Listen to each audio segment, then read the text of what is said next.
नमस्ते साथीहरू।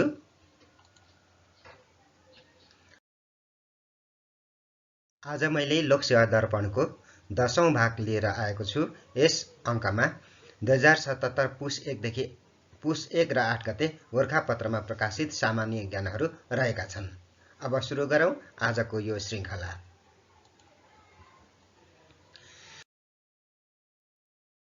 राष्ट्रिय कविता महोत्सव 2077 मा प्रथम हुन सफल प्रतिभा को हुनुहुन्छ? नुवाकोटकी भैरवी गुगल। उहाँको कविता नेपालको गीतले प्रथम स्थान हासिल गर्न सफल भएको। यस्तै द्वितीय स्थान लमजुङका प्रज्वल अधिकारीको कविता संकल्पले हात पारेको। सोलुखुम्बुका गणेश प्रसाद खतिवडाको आमाको आदेश, दोलखाकी देवकी अभिलाषीको आमा एक विश्वविद्यालय र तेह्रथुमकी रेजिना आफगाईको समृद्ध नेपालको सपना कविता तृतीय भएका। प्रतियोगितामा प्रथम हुनेलाई 50,000, द्वितीयलाई 40,000 र तृतीयलाई 30,000 रुपैयाँ प्रदान गरिएको। विश्वको सर्वोच्च शिखर सगरमाथाको उचाइ कति कायम भएको छ? 8,848.86 मिटर, 29,031.7 फिट। विक्रम सम्वत 2077 मङ्सिर 23 मा नेपाल र चीनद्वारा संयुक्त रूपमा नयाँ उचाइ सार्वजनिक गरिएको। सगरमाथाको उचाइ नाप्न दुई देशले सहकार्य गरेका थिए। विगत 65 वर्षदेखि यसको उचाइ 8,848 मिटर वा 29,028.87 फिट स्वीकारिएको थियो। राष्ट्रिय योजना आयोगले समृद्ध नेपाल सुखी नेपालीको लक्ष्य प्राप्तिका लागि समृद्धि र सुखका कति सूचक तय गरेको छ? समृद्धि 32 र सुख 23। इन्डो प्यासिफिक क्षेत्र अन्तर्गत कतिवटा देश पर्छन्? 24। नेपालमै बनेको पहिलो विद्युतीय मोटरसाइकल कुन हो? यात्री। स्थानीय तह निर्वाचन 2075 मा निर्वाचित सबैभन्दा कम उमेरका स्थानीय तह प्रमुख को हुन्? उदय कुमार यादव, 24 वर्ष, शहीद नगरपालिका सिराहा। नेपालकै पहिलो सहकारी गाउँका रूपमा घोषित गाउँ कुन हो? च्वानडाँडा, तेह्रथुम। सङ्घ अन्तर्गत रहेका जिल्ला कार्यालयहरू स्थानीय तहमा हस्तान्तरण गर्ने निर्णय कहिले गरियो? विक्रम सम्वत 2075 साउन 1। हालै नासाका वैज्ञानिकहरूले अन्तरिक्षमा कुन बिरुवा उमारेका छन्? मुला। नासाका अन्तरिक्ष यात्री तथा फ्लाइट इन्जिनियर केट रोबिन्सले पहिलो पटक इन्टरनेसनल स्पेस स्टेसनमा उमारिएको मुलाको फसल काटेका। केटले मुलाका 20 बिरुवा प्याक गरी सन् 2021 मा पृथ्वीमा ल्याउन कोल्ड स्टोरेजमा राखेको जनाएका। नासाको यो प्रयोगको नाम प्लान्ट हेबिटेट 02 राखिएको। यसअघि अन्तरिक्षमा गहुँ उमारिएको थियो। फरक प्रकारका खाद्यान्न तरकारी उमारेर अन्तरिक्षमा कस्ता खालका बिरुवा उमार्न सकिन्छ जुन लामो समयसम्म रहने अन्तरिक्ष यात्रीहरूका लागि उपयोगी बन्न सक्छ भन्ने कुराको परीक्षण भइरहेको बताइएको। जलवायु परिवर्तन सम्बन्धी पेरिस सम्झौता अनुमोदन गर्ने पहिलो सार्क राष्ट्र कुन हो? मालदिप्स। नेपालले सन् 2016 अक्टोबर 24 मा यो सम्झौता अनुमोदन गरेको। इन्चुन रणनीति 2013-2022 केसँग सम्बन्धित छ? अपाङ्गता भएका व्यक्तिहरूको अधिकार।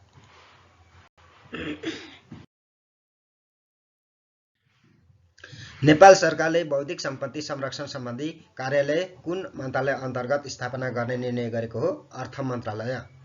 सुगौली सन्धि गरेको ठाउँ कहाँ पर्छ? मकवानपुर। तमारा छोरी नामक नाच नेपालको कुन जिल्लामा प्रचलित छ? लमजुङ। जैविक हतियार निषेध सम्बन्धी महासन्धिको नेपाल कतिऔं पक्ष राष्ट्र हो? 177औं। नेपालले विक्रम सम्वत 2073 कार्तिक 19 मा अनुमोदन गरेको। पाउलो रोसी कुन खेलसँग सम्बन्धित खेलाडी हुन्? फुटबल। उनले सन् 1982 मा इटालीलाई फुटबल उपाधि दिलाउन महत्त्वपूर्ण भूमिका निर्वाह गरेका। एकै वर्ष गोल्डन बुट, गोल्डन बल तथा फिफा वर्ष खेलाडी हुने रोसी अहिलेसम्मकै एक्ला खेलाडी हुन्। रोसीको 64 वर्षको उमेरमा सन् 2020 डिसेम्बरमा निधन भएको। पर्यटनका लागि सँगसँगै भन्ने मूल नाराका साथ राजधानीमा सम्पन्न मिसेस नेपाल टुरिज्म 2020 को उपाधि जित्ने युवती को हुन्? मनिता रिसाल, बुढाथोकी, बाफल, काठमाडौँ। त्यस्तै मिस टिन टुरिज्म 2020 को उपाधि अस्मिता कालाखेतीलाई।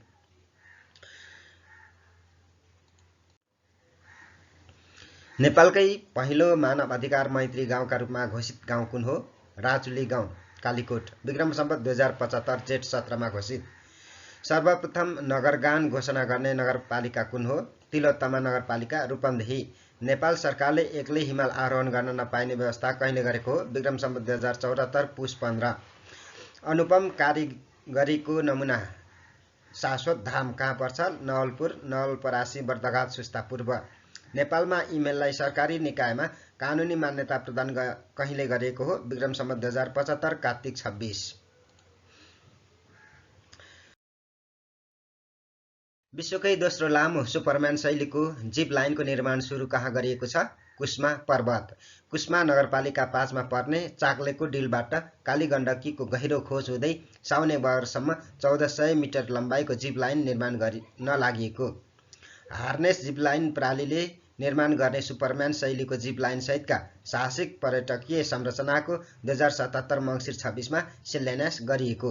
सुपरम्यान शैलीमा निर्मित विश्वको सबैभन्दा लामो 2800 मिटरको जिप लाइन दुबईमा रहेको। क्लासिक जिप लाइनमा कुर्सीमा बसे जस्तै गरी डोरीमा बगिन्छ भने सुपरम्यानमा सुपरम्यान जस्तै घोप्टो सुतेर गन्तव्यमा पुगिन्छ। नेपालमा क्लासिक शैलीका जिप लाइन योभन्दा लामो भए पनि सुपरम्यान शैलीमा यो विश्वकै दोस्रो लामो भएको जनाइएको। निर्माण कम्पनीका अनुसार हावाको गति र खेलाडीको तौलमा जिप लाइनको गति भर पर्ने भए पनि जिप लाइनमा यात्रा सुरु गर्दा प्रति घण्टा 130 किलोमिटर गतिमा बगेर गन्तव्य नजिकिँदै गर्दा बिस्तारै घट्दै जाने गर्छ।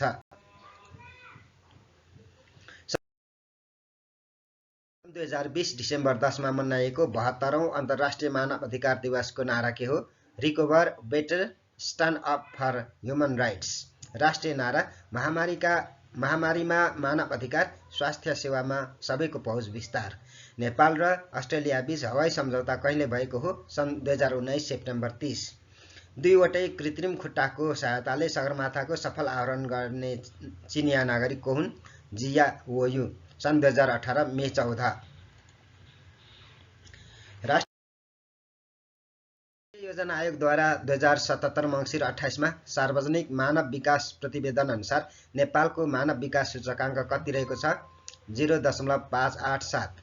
नेपालको मानव विकास सूचकाङ्कको मूल्य 0.587 पुगेको छ। गत वर्ष यो 0.579 थियो। प्रतिवेदन अनुसार लैङ्गिक विकास सूचकाङ्क, लैङ्गिक असमानता सूचकाङ्क र मानव विकास सूचकाङ्कमा नेपाल दक्षिण एसियामा केही देशभन्दा अगाडि रहेको छ। आय मापदण्डमा नेपाल पछाडि रहेको भए पनि मानव सम्पत्ति र आर्थिक जोखिम मापदण्ड भने पूरा भएको छ। यससँगै सन् 2022 मा नेपाल अति कम विकसित मुलुकबाट विकासशील मुलुकको सूचीमा प्रवेश गर्न आधार तयार भएको छ। विगत 5 वर्षदेखि नेपाल मध्यम मानव विकासको सूचीमा रहेको छ। 0.550 अङ्कभन्दा माथि 0.690 सम्म एसडिआई हुनुलाई मध्यम स्तर मानिएको छ। सन् 1998 देखि नेपालले मानव विकास प्रतिवेदन प्रकाशित गर्न थालेको हो।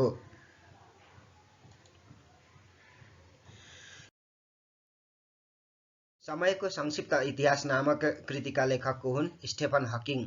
अन्तर्राष्ट्रिय उडान क्रममा हुने जोखिम बापत विदेशी र नेपाली यात्रुले पाउने बीमा लगायतका सुविधा समान हुने गरी मोन्ट्रियल महासन्धि कहिले लागू भएको हो? विक्रम सम्वत 2075 मङ्सिर 29। सन् 2018 डिसेम्बर 15। नागरिक उड्डयन सम्बन्धी महत्त्वपूर्ण यो सन्धि मङ्सिर 29 देखि नेपाली वायु सेवा कम्पनी र यात्रुमा पनि लागू भएको। गत भदौ 7 गते नेपालको संसदबाट अन्तर्राष्ट्रिय हवाई परिवहन विषयक नियमहरू एकीकरण गर्ने सम्बन्धमा व्यवस्था भएको महासन्धि पारित भएको र सो महासन्धि नेपालले आइकाओमा बुझाएको 60 दिन भएपछि लागू भएको। यसअघि नेपालले वार्सा महासन्धि र हेग प्रोटोकल अनुसार हवाई बिमा दाबी गर्नुपर्दा प्रति व्यक्ति 20,000 अमेरिकी डलर पाउने गरेकोमा मोन्ट्रियल महासन्धि लागू भए पश्चात सो बिमा बापत 1,60,000 अर्थात् करिब $2 करोड पाउने। सन् 1999 मे 28 मा अन्तर्राष्ट्रिय हवाई यात्रुको सुरक्षा सम्बन्धमा क्यानाडाको मोन्ट्रियलमा पारित नागरिक उड्डयन सम्बन्धी अन्तर्राष्ट्रिय महासन्धिलाई मोन्ट्रियल महासन्धिका रूपमा चिनिने। यो महासन्धि सन् 2003 देखि कार्यान्वयनमा आएको। संसारभरिका अन्तर्राष्ट्रिय उडानका वायुसेवा र हवाई यात्रुका लागि एउटै नियम र शर्त गराउनु यस महासन्धिको उद्देश्य रहेको। प्रधानमन्त्रीको सिफारिसमा राष्ट्रपति विद्यादेवी भण्डारीद्वारा सङ्घीय संसदको प्रतिनिधि सभा कहिले विघटन गरियो? विक्रम सम्वत 2077 पुस 5। प्रधानमन्त्री केपी शर्मा ओलीले मन्त्री परिषदको निर्णय बमोजिम प्रतिनिधि सभा विघटन गरी अर्को प्रतिनिधि सभाको निर्वाचनका लागि राष्ट्रपति समक्ष सिफारिस गरे अनुरूप राष्ट्रपति विद्यादेवी भण्डारीद्वारा सो सिफारिस स्वीकृत भए पश्चात वर्तमान प्रतिनिधि सभा विघटन हुन पुगेको, साथै मन्त्री परिषदको बैठकबाट निर्णय भई सोही बमोजिम प्रधानमन्त्रीबाट सिफारिस भए बमोजिम राष्ट्रपतिद्वारा ताजा जनादेशमा जान 2078 वैशाख 17 र 27 गते 2 चरणमा निर्वाचन हुने गरी मिति तोक्नु भएको छ।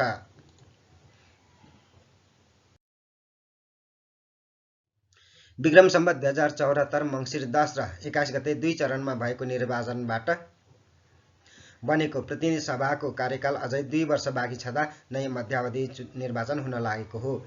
कोरोना भाइरस 2019 को महामारीबाट देश आर्थिक तथा अन्य सङ्कटमा परेका बेला खास गरी सत्तारूढ दल नेपाल कम्युनिस्ट पार्टी नेकपा भित्रको आन्तरिक मतभेद चुलिँदै जाँदा प्रधानमन्त्री ओलीद्वारा प्रतिनिधि सभाको विघटन गरी निर्वाचनमा जाने निर्णय लिएको। प्रतिनिधि सभा विघटनसँगै 2 सदनात्मक सङ्घीय व्यवस्थापिका अब संविधानतः स्थायी सभा राष्ट्रिय सभा मात्र बाँकी रहेको छ।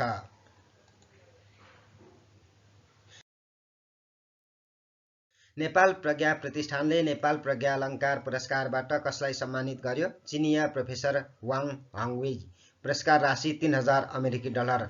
प्रोफेसर वाङलाई भाषा साहित्य एवं कूटनीतिको क्षेत्रबाट नेपालको विकासमा योगदान पुर्याए बापत यो सम्मान प्रदान गरिएको। उक्त प्रज्ञालङ्कार विदेशी नागरिकलाई दिइने विशिष्ट प्रज्ञा सम्मान हो। प्रतिष्ठानको 35औं प्रज्ञा सभाले नेपाल सामाजिक शास्त्र संस्कृति दर्शनशास्त्र पुरस्कार राशि 2 लाख, प्राध्यापक डाक्टर वीरेन्द्र प्रसाद मिश्र एवं नेपाल प्रज्ञा भाषा पुरस्कार राशि 2 लाख, प्राध्यापक डाक्टर तेजरत्न कंसाकारलाई प्रदान गरिएको। त्यस्तै 1 लाख रुपैयाँ राशिको नेपाल प्रज्ञा नेपाली साहित्य पुरस्कार हरिहर खनाल र रविमान लम्जेल, पहाड र तराईमा बोलिने मातृभाषा साहित्यतर्फ पूर्ण वैद्य, इन्द्रबहादुर गुरुङ, चतुर्भुजलाल दास केवरत र हंसावती कुर्मीलाई प्रदान गरिएको।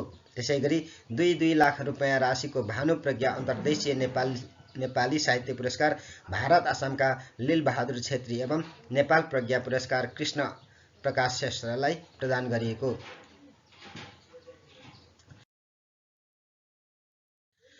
विश्व चर्चित फोर्ब्स म्यागजिनद्वारा हालै प्रकाशित बढी कमाई गर्ने सेलिब्रेटीहरूको सूचीमा पहिलो स्थानमा पर्न सफल व्यक्तित्व को हुन्? अमेरिकी टेलिभिजन कर्मी तथा कस्मेटिक व्यवसायी काइली जेनर। काइलीले यसपटक $540 मिलियन कमाई गरेर अन्य सेलिब्रेटीलाई पछाडि पारेकी। यसैगरी सबैभन्दा बढी कमाई गर्ने दोस्रो सेलिब्रेटीमा काइलीकै सौतेनी बहिनी किम कार्दासियनका पति तथा र्यापर कान्या वेस्ट परेका। त्यसैगरी सो सूचीमा तेस्रोदेखि 5औं स्थानसम्म क्रमशः चर्चित टेनिस खेलाडी रोजर फेडरर, पोर्चुगलका फुटबल खेलाडी क्रिस्टियानो रोनाल्डो तथा अर्जेन्टिनाका फुटबल सुपरस्टार लियोनल मेसी रहेका। संयुक्त राष्ट्रसङ्घीय विकास कार्यक्रम UNDP ले सन् 2020 डिसेम्बर 16 मा सार्वजनिक विश्वव्यापी मानव विकास सूचकाङ्क प्रतिवेदन 2020 अनुसार नेपाल कतिऔं स्थानमा रहेको छ? 142औं। यसअघि सन् 2018 मा नेपाल 147औं स्थानमा रहेको थियो।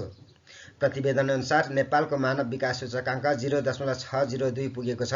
अघिल्लो वर्ष यस्तो सूचक 0.596 थियो।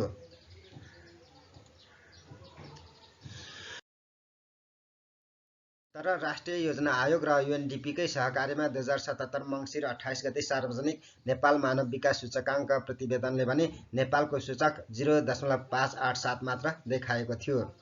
दक्षिण एसियाली राष्ट्रहरूको स्थिति 72औं श्रीलङ्का 95औं मालदिप्स 129औं भुटान 131औं भारत 133औं बङ्गलादेश 142औं नेपाल 154औं पाकिस्तान 169औं अफगानिस्तान। प्रतिवेदनमा 189 देश समेटिएका। प्रतिवेदन अनुसार नेपालको औसत आयु 70 वर्ष 8 महिना पुगेको। विद्यालयमा बिताउने समय 12 वर्ष 8 महिना रहेको। प्रतिवेदन अनुसार गरिबी जनसङ्ख्याहरूको गरिबी जनसङ्ख्याको हिस्सा 34% रहेको 15 वर्षमाथिको जनसङ्ख्यामध्ये रोजगारी प्राप्त जनसङ्ख्याको हिस्सा 82.6% रहेको कुल जनसङ्ख्याको 65% हिस्सा कृषिमा आधारित रहेको त्यस्तै सेवा क्षेत्रमा संलग्न जनसङ्ख्या 19.9% रहेको प्रतिवेदन अनुसार कुल राष्ट्रिय आम्दानीका आधारमा प्रति व्यक्ति आम्दानी $3,457 पुगेको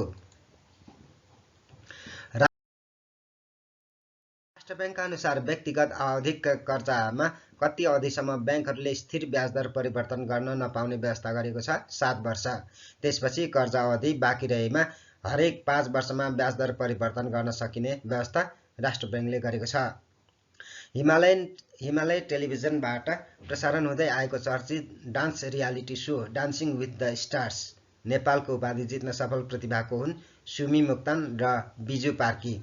उपाधिसँगै मोक्तान र कार्कीको जोडीले 20 लाख नगद पुरस्कार तथा गिफ्ट ह्याम्पर प्राप्त गरेको सरकारले राष्ट्रिय जलस्रोत नीति 2077 कहिले सार्वजनिक गरेको हो? विक्रम सम्वत 2077 पुस 2। जलस्रोतको बहुआयामिक समन्वयिक एवं दोस्रो विकास तथा बहुउपयोगबाट आर्थिक समृद्धि र सामाजिक रूपान्तरण गर्ने सोचका साथ राष्ट्रिय जलस्रोत नीति ल्याइएको। सन् 2020 डिसेम्बरमा ओमानको मस्कटमा भएको Olympic council of Asia OCA को 39औं साधारण सभाले सन् 2030 को एसियाली खेलकुद प्रतियोगिता कहाँ आयोजना गर्ने भएको छ? कतारको राजधानी दोहा। यसैगरी सन् 2034 को एसियाली खेलकुद प्रतियोगिता साउदी अरेबियाको राजधानी रियादमा आयोजना गरिने भएको। OCA को 39औं साधारण सभामा आयोजक राष्ट्र चयन गर्न भएको मतदानमा कतारले सर्वाधिक 27 मत प्राप्त गरेको थियो भने अर्को दावेदार साउदी रियादले 10 मत प्राप्त गरेको थियो। 8 मत तटस्थमा रहेको। दोहाले पछिल्लो पटक सन् 2006 मा एसियाली खेलकुदको आयोजना गरिएको थियो। अन्तर्राष्ट्रिय आप्रवासन दिवस कहिले मनाउने गरिन्छ? डिसेम्बर 18। आप्रवासीहरूमाथि देश, जाति, धर्म, भाषा आदिका आधारमा हुने विभेदलाई ध्यानमा राखी संयुक्त राष्ट्र सङ्घबाट डिसेम्बर 18, 1990 का दिन आप्रवासी कामदार र तिनका परिवारका सदस्यहरूको अधिकार संरक्षण सम्बन्धी महासन्धि 1990 पारित भएको दिनको सम्झनामा डिसेम्बर 18 का दिन यो दिवस मनाउँदै आएको। म्याग्दी स्थित राहुघाट मङ्गले जलविद्युत आयोजनाको विद्युत उत्पादन क्षमता कति रहेको छ? 35.5 मेगावाट। सो आयोजनाको 2077 मङ्सिरमा शिलान्यास गरिएको। नेपालको पहिलो वैज्ञानिक भनी कसलाई चिनिन्छ? गेहेन्द्र शमशेर। यिनले आफ्ना सहयोगीका साथ बन्दुक, तोप, स्वचालित मोटर लगायतका वस्तु बनाएका थिए। प्रकाशको किरण एक माध्यमबाट अर्को माध्यममा प्रवेश गर्दा बाङ्गिने वा दिशा परिवर्तन गर्ने प्रक्रियालाई के भनिन्छ? प्रकाशको आवर्तन। फरक माध्यममा प्रकाशको गति फरक हुने भएकाले प्रकाशको आवर्तन हुन्छ।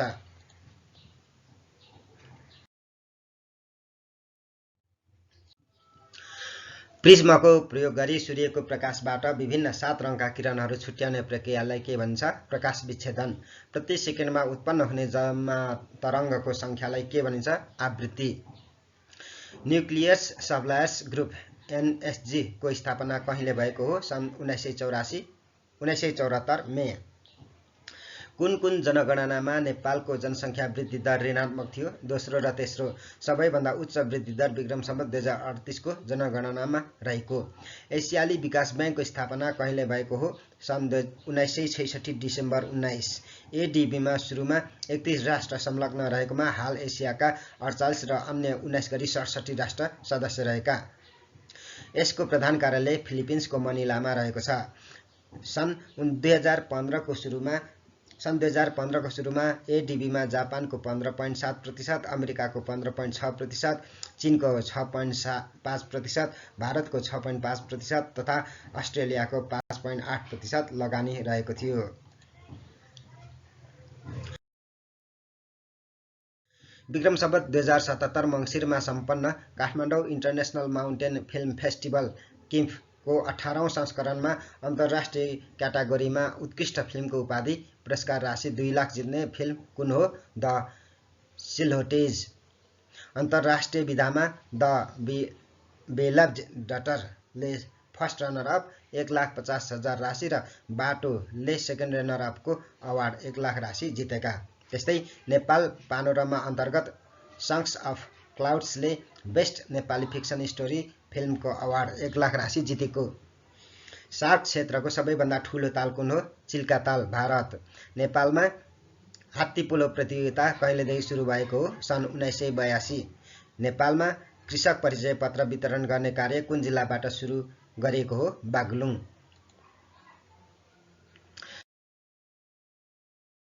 फिफा सर्वश्रेष्ठ खेलाडी पुरुष 2020 घोषित हुन सफल खेलाडी को हुन्? पोल्यान्डका रोबर्ट लेवान्डोस्की। त्यस्तै इङ्ल्यान्डकी लुसी ब्रोन्स सर्वश्रेष्ठ महिला फुटबल खेलाडी घोषित भएकी। लिभरपुलका युर्गेन क्लब सर्वश्रेष्ठ प्रशिक्षक घोषित भएका। उनले लगातार दोस्रो पटक सर्वश्रेष्ठ प्रशिक्षकको उपाधि जितेका। नेदरल्यान्डलाई सन् 2019मा विश्वकपको फाइनलमा पुर्याउने सरिना बिगम्यान सर्वश्रेष्ठ महिला प्रशिक्षक घोषित भएकी। उत्कृष्ट गोलरक्षकको उपाधि जर्मनीका म्यानुअल नुअर र फ्रान्सकी सरह वाउहाडीले प्राप्त गरेका। टोटेनहामबाट खेल्ने दक्षिण कोरियाका सन ह्युङ मिनले बर्नली विरुद्ध गरेको गोल सर्वश्रेष्ठ गोल घोषित भएको। म्यान्चेस्टर युनाइटेड तथा इङ्ल्यान्डका फरवार्ड मार्कस रासफोर्डलाई बालबालिका एवं गरिबी उन्मूलन अभियान चलाएको भन्दै सम्मान गरिएको। 0 डिग्री देशान्तर रेखालाई प्रधान मध्याह्न रेखा भनिन्छ भने 0 डिग्री अक्षांश रेखालाई के भनिन्छ? भूमध्य रेखा। विश्वमा सबैभन्दा बढी भाषिक विविधता भएको महादेश अफ्रिका हो। विश्वमा सबैभन्दा बढी भाषा बोलिने देश कुन हो? भारत। साफ्टा, बिमस्टेक, ट्रिप्स र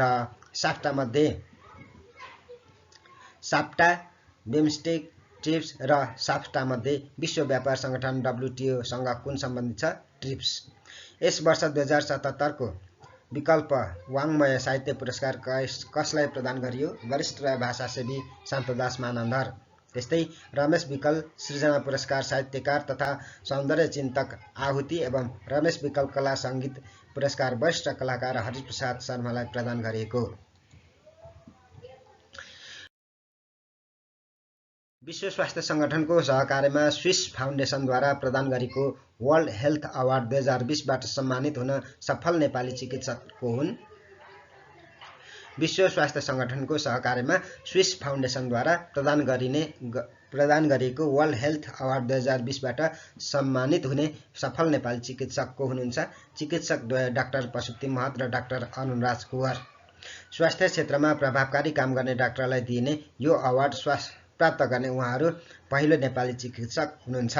डाक्टर महत नेप्लिज एसोसिएसन अफ क्लिनिकल साइकोलोजिस्टका अध्यक्ष हुनुहुन्छ भने कुँवर कान्ति बाल अस्पतालमा बाल मानसिक रोग युनिटमा कार्यरत हुनुहुन्छ। सैपाल हिमाल र उराई भन्जाङ कुन जिल्लामा रहेको छ? बझाङ। चीनको साङ्घाईमा आयोजना गरिएको एसिआई अवार्ड 2020 समारोहमा ECI मार्केटिङ इनोभेसन अवार्ड जित्ने नेपाली संस्था कुन हो? आउटरिच नेपाल। यो अवार्ड आउटरिचले गरेको बेसिक ह्युम्यानिटी प्रचार अभियानका लागि प्रदान गरिएको कम्पनीले जनाएको।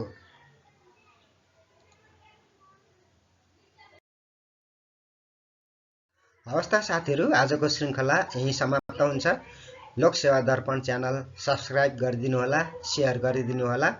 यो श्रृङ्खलामा सहभागी भइदिनु भयो त्यसको लागि तपाईँलाई धेरै धेरै धन्यवाद। आजको श्रृङ्खला यही अन्त्य हुन्छ। Thank you.